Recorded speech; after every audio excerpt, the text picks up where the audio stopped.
حضور کی پیاری حدیث ہے، القرآن حجت لک او علیک، یہی لام اور علا، یہ قرآن یا تو حجت ہے تمہارے حق میں، تمہارے لیے دلیل راہ ہے، تمہارا امام ہے، تمہیں راستہ دکھائے گا، تمہاری ہدایت کرے گا، اور اللہ کے ہاں بھی کھڑے ہو کر گواہی دے گا، اے اللہ تیرا یہ بندہ مجھ سے بڑی محبت رکھتا تھا، مجھے پڑھتا تھا، میری تلاوت کرتا تھا، مجھے سمجھتا تھا، مجھ پر تدبر کرتا تھا، وہ تمہارے حق میں گواہی ہو گئی۔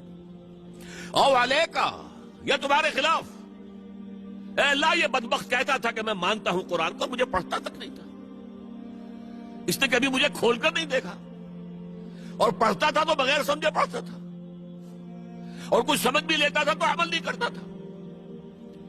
والقرآن حجت لک، یا تمہارے حق میں حجت اور دلیل، اور یا او علیکا، یا تمہارے خلاف۔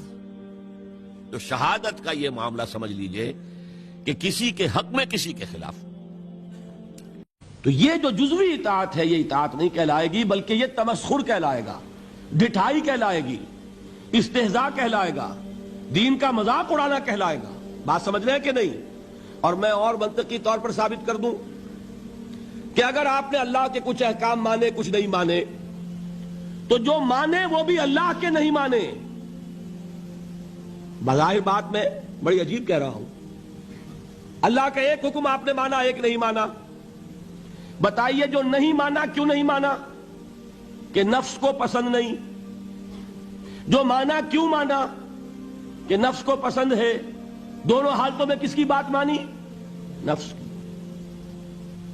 اگر اللہ کی بات ماننی تھی تو پھر تو وہ بات بھی اللہ کی ہے۔ جب آپ نے اللہ کی ایک بات رد کر دی، کیوں؟ کہ نفس کو پسند نہیں، اور جو مانی تو اس لیے مانی کہ نفس نے ویٹو ہے، اوکے کر دیا، ٹھیک ہے۔ تو اصل آپ کا افسر کون ہوا؟ نفس یا اللہ؟ اللہ کا حکم ہوتا تو جو حکم ہے وہ ماننا پڑے گا۔ معلوم ہوا کہ آپ نے ویٹو دیا ہوا ہے نفس کو، تو جس کے پاس ویٹو اسی کی اطاعت۔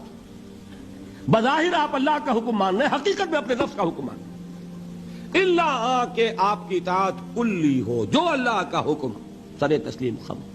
ہاں یہ ہو سکتا ہے وقتی طور پر کوئی خطا ہو جائے،